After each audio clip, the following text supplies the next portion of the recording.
तरु के तन से लिपटी सकुचाई लता सी, आकाश में झिलमिल मोतियों सी आँखें, सच इस धरा पर उतर आई है एक अनिद्य सुंदरी। शायद यही भाव रहे होंगे नल के मुखमंडल पर जब उन्होंने अपनी दमयंती को प्रथम बार देखा होगा। कमल सा कोमल अस्पृश्य तन, शशितुल्य दीप्तिमान मुख, सम्मोहित करती मुद्रा, उठ रही है मादक सुगंध, एक दिवा स्वप्न समान आकर्षक चेहरा, समीप मेरे उतर आई एक अनिद्य सुंदरी।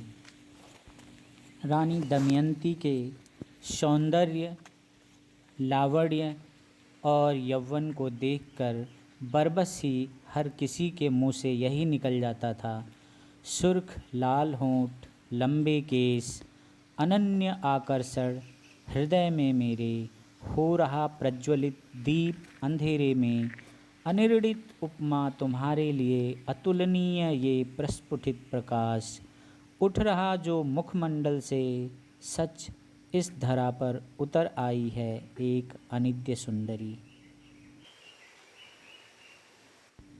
स्कंद पुराण के अनुसार यही वह स्थल है जो साक्षी है राजा नल और दमयंती के प्रेम का। उत्तराखंड के नैनीताल जिले में स्थित भीमताल शहर से 2 किलोमीटर आगे मेहरा गांव के पास स्थित है नल दमयंती ताल, जो आज भी नल दमयंती के अमिट प्रेम की गाथा सबको सुना रहा है। विदर्भ की राजकुमारी दमयंती और निषद राज्य के राजा नल, दोनों में अनदेखे ही इतना असीम प्रेम हो गया था कि जब रानी दमयंती का स्वयंवर रचा गया, उनके रूप पर मोहित होकर इंद्रदेव, वरुणदेव, अग्निदेव और यमदेव नल का रूप लेकर स्वयंवर में पधारे, परंतु दमयंती के प्रेम ने अपने नल को पहचान लिया और देवों को ठुकरा दिया। नल और दमयंती का विवाह हो गया, परंतु ईश्वर को कुछ और ही मंजूर था। कुछ ही दिनों के बाद नल के भाई पुष्कर ने छल से सारा राज्य छीन लिया, जिससे नल और दमयंती को राज्य छोड़कर बाहर जाना पड़ा। कहते हैं दोनों इसी ताल के पास पहुँचे और भूख से परेशान थे। ऐसे में तालाब से पकड़कर कुछ मछलियां जब राजा नल ने भूनी, तो वो कटी हुई मछलियां भी पुनः इस तालाब में वापस चली गईं, जिन्हें यदा कदा आज भी इस तालाब में देखा जाता है। नल और दमयंती को इतना आसान मिलन लिखा नहीं था। वो बिछड़ गए और नल को एक विषैले सर्प ने डस लिया, जिससे उनका पूरा शरीर काला पड़ गया। अब वो रानी दमयंती के पास वापस नहीं जाना चाहते थे, पर रानी ने उन्हें वापस बुलाने के लिए पुनः स्वयंवर का आयोजन किया, जिससे विवश होकर नल एक सारथी के वेश में वहाँ पहुँचे, परंतु उनके काले और विदीर्ण तन को भी रानी के प्रेम ने तुरंत ही पहचान लिया। कहते हैं फिर नल और दमयंती ने अपना अंतिम समय यहीं बिताया और इसी ताल में जल समाधि ली। ताल के चारों तरफ घूमते हुए मैंने यह महसूस किया, यहाँ अजीब सी शांति है, पर एक बेचैनी है। शायद नल और दमयंती की रूहें आज भी यहीं कहीं विचरण कर रही हैं।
निकट ही शिव मंदिर स्थित है, जिसके पुरोहित जी हमें मिले, जिन्होंने हमारी कहानी की पुष्टि की भगवान स्वरूप है वो। और उन्होंने बताया भगवान की मूर्ति कि निकली दिल है, से भगवान शंकर की नल मूर्ति और निकली है, दमयंती को याद और करने बरगद पर ऋषि की भी मूर्ति निकली है, किसी न मथुरा किसी के भगत जी संकेत वो। के माध्यम से और सिद्ध मनोहरा आज भी मौनी उन्हें महाराज जी के महसूस द्वारा किया ये जा सकता है। पूरा हमारे दादा गुरु के द्वारा ही ये संचालित है। मैं मन ही इसमें मन कहा सोच जाता रहा है था, कि राजा नल जब क्या आज भी हत्याओं को कर संभव रहे है थे ऐसा? तो क्या 3 दिन आवाज आई नल और गाँव गाँव, दमयंती तो के भगवान विष्णु उस भगवान यहाँ अमिट प्रकट प्रेम हुए को और वही सब हम समाधिलीन हो गए। आज भी और कहा महसूस कर जाता है कि पाएंगे? अक्षर की भरी हुई और 2 भाइयों में जुआ भी खेला गया है। इसके अचानक जल में चमत्कारिक रूप से 2 रंगीन लाइनें देखकर मैं हतप्रभ रह गया।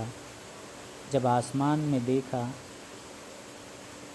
तो इंद्रधनुष के 2 छल्ले दिखाई दे रहे थे, एक हल्का और एक शायद राजकुमारी दमयंती का सौंदर्य लिए हुए गाढ़ा छल्ला, जिसने हमें सोचने पर विवश कर दिया कि शायद नल और दमयंती की रूहें आज भी यहीं कहीं भटक रही हैं।